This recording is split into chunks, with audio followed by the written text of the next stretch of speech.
언제부터 탈모가 시작됐다라고 생각을 하세요? 둘째 낳고 병 걸렸나 싶을 정도로 머리 감을 때 말릴 때 엄청 빠졌어요. 그래서 미리 알면 준비하고 예방할 수 있는 부분을 휴지기 탈모를 산후탈모라고 착각하고 다 머리가 난다니까 머리가 나겠지 하고 손 놓고 있다가 아니면 슬슬 빠지네 걱정된다 에이 다 빠지면 그냥 뭐 이식하면 되지 하면서 손 놓고 있다가 그 방법이 정답이 아니란 걸 뒤늦게 알았을 때는 그때는 되돌릴 수가 없어요. 오케이? 자 그러면은 우리 탈린이 산후탈모 탈린이 상담 해볼게요. 나이는 33살이고 새 아이의 엄마 다둥이 가정주부 탈린이에요. 안녕하세요. 저 셋째 출산한 지 5개월 차예요. 일단 근데 너무 저는- 힘들었겠다. 그죠? 저는 애 셋이랑 머리숱이랑 맞바꾼 것 같아서 그러니까. 그러니까 자녀 계획을 하면서 출산 후 탈모에 대한 계획도 미리 하셔야 된다는 거 모르셨잖아요. 몰랐죠.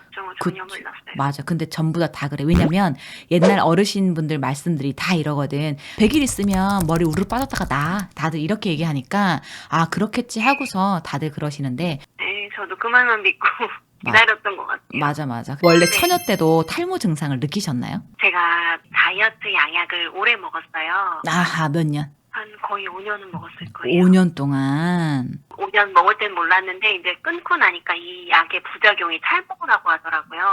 근데 그거를 처음에는 몰랐어요? 몰랐어요. 의사가 얘기해주지도 않았고요. 전 부작용에 대해서 물어봤는데 임신 중에도 먹어도 되는 거라고 그렇게 안심을 받고 먹었거든요. 아 혹시 이 약을 먹으면서 무리하게 안 먹으신다거나 그런 일이 있으셨어요? 네, 이 약 먹으면 식욕이 뚝 떨어지고 아무것도 먹고 싶지 않거든요. 아 어떤 건지 알겠다. 저 식욕 억제제 영양- 같은 그런 네, 한약. 맞아요. 그거예요. 그러면은 첫째, 둘째는 어땠어요? 이게 약간 머리 빠지는 게 약간 양이 다르다고 하시거든요. 첫째 낳고는 빠졌는데 별 대수롭지 않게 생각했고요. 돌 지나고 하니까 채워지더라고요. 어느 정도. 네네네네. 근데 둘째 낳고는 빠진 거에 비해서 많이 안 났어요. 네네네. 근데 그런 상태로 해서 셋째를 출산했다. 네, 앞머리가 휑한 상태로 출산한 지 5개월 차죠, 지금. 그렇구나. 그렇다고 해서 애를 갖다 잠깐 너 조금 있다가 태어나라 할 수도 없고 그죠? 탈모를 느끼고서 치료해본 경험 없으세요? 저는 사실 이거 머리가 다시 나겠지 하고 음. 기다렸던 것도 있고요. 네네. 그리고 탈모입니다 하고 병원에서 진단받기 그 말 듣기가 너무 무서워서 아예 방치한 스타일 같아요. 내 생각에 탈모일 것 같긴 한데 그런 거에 대한 확정받고 싶지 않았던 거죠, 그죠? 네, 너무 무서웠어요. 병원 가기가. 저는 모발이식을 믿고 있었거든요. 그래서 셋째를 모유수를 끝나면 바로 모발이식 먼저 해야겠다. 그러니까 그렇지. 그래가지고 그냥 더 빠지면 모발이식 하면 되지 뭐 하고서 그냥 방치하고 있었구나. 네. 안돼. 제가 항상 묻습니다. 우리 탈리님한테 따뜻하게 상담해드릴까요? 차갑게 상담해드릴까요? 따뜻하게 해주세요. 나 그 말 나올 줄 알았다.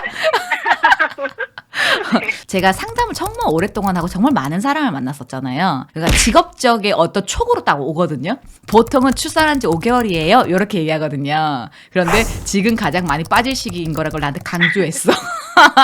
그러니까 너 나한테 탈모라고 제발 얘기하지 말았으면 좋겠어. 그냥 자연스럽게 난다고 얘기했으면 좋겠어. 요런 거 일지 않겠나 저 생각했는데 맞습니까?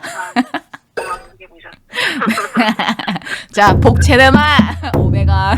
우리 탈린이가 탈모가 언제부터 진행되었을까를 제가 이렇게 생각을 해봤어요. 그래서 탈모가 진행된 시기를 유추해 보면 유전 베이스에 다이어트 약이나 이런 불규칙한 생활 습관 그리고 불균형한 식습관을 갖고 있으셨잖아요. 이걸 발현될까봐 터트려 말어, 발현돼 말어 이렇게 간보던 탈모 유전 인자가 탈모 유전 인자와는 상관없이 우수수 빠지는 출산 후 탈모의 발동이 걸린 것 같아요. 아무래도 조금 더 도움이 됐던 것 같아요. 그리고 플러스 출산 후에 육아로 얼마나 힘들어요. 자다 깨서 새벽에 모유 수유하고 애기들 하루 종일 붙어 있고 이러다 보면 육체적으로 정신적으로 정말 또 밥이나 또 제대로 먹을 수 있어요. 불균형한 이런 식습관으로 이제 더 많이 무너지지 않았을까라고 일단 제가 조심스레 유추를 해봅니다. 탈리니의 탈모 유형은 산후탈모 플러스 여성형 탈모로 진행되고 있다. 그리고 딱 전형적인 산후탈모의 탈모의 증상으로 헤어라인 쪽으로 해서 지금 우수수 아주 집중적으로 지금 빠지고 있고, 제가 지금 생각했을 때 헤어라인보다 조금 더 문제는 여기 있죠. 약간 헤어라인 위쪽 요쪽 부분이랑 그다음에 여기 백희 정수리 센터 부분 있죠. 요쪽이 산후탈모하고는 상관없는 최근 진행된 탈모 같지는 않다라고 생각을 하는 거예요.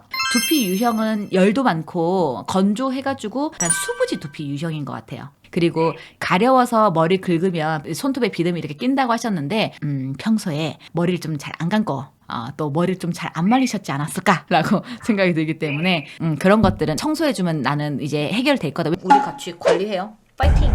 내가 만약에 우리 탈린이라면 병원이나 탈모 두피 센터에 갈 수 없는 상황이라면 저는 집에서는 이렇게 관리할 거예요. 첫 번째는 샴푸는 두 종류를 준비할 것 같아요. 지성 샴푸 하나, 건성 샴푸 하나를 준비하시는 거예요. 내가 좀 머리 유분이 많다라고 생각한다면 지성 샴푸로 감으시고, 머리가 기름기가 많이 안 낄 때가 있을 거예요. 그럴 때는 건성 샴푸를 쓰시면 되는 거예요. 새아이의 어머니시기 때문에 힘들다는 건 알겠지만 머리는 매일 감고 귀찮으시더라도 머리는 찬바람으로 말려주셔야 돼요. 무조건이요? 무조건. 자연 건조하시면 안 돼요. 네. 왜 안 그러면 지금처럼 계속 비듬 나오고 머리 냄새 날 거예요. 자연 건조가 좋다고 합리화시키시면 안 돼요. 네. 두 번째, 제일 중요한 거, 일주일에 한 번씩 탈모 관리 4단계 해줘라. 귀찮겠지만 매일매일 데일리 홈케어 해주는 거는 정말 무시 못해요. 예를 들어서 이런 게 있어요.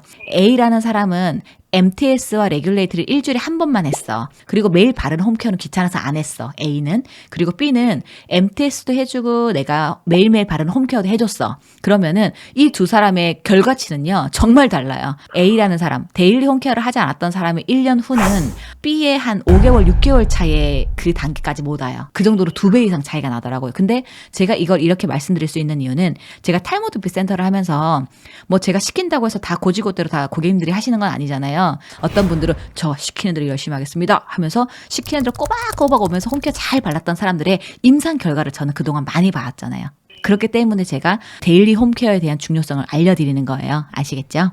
사실 돈 많고 시간 되면은 병원이나 이런 데 가가지고 그냥 딱 관리 받으면 돼요. 누워가지고. 근데 지금 내가 시간도 없고 비용도 좀 아꼈으면 좋겠거든. 그러면 그냥 귀찮으면 무릅쓰고 너는 그래라 나는 내가 이렇게 갈란다 하면서 그냥 무시하고 그냥 쭉 관리하시면 그 결과치는 10년 후의 결과치는 정말 다를 거예요. 한 사람과 안 한 사람의 결과치는.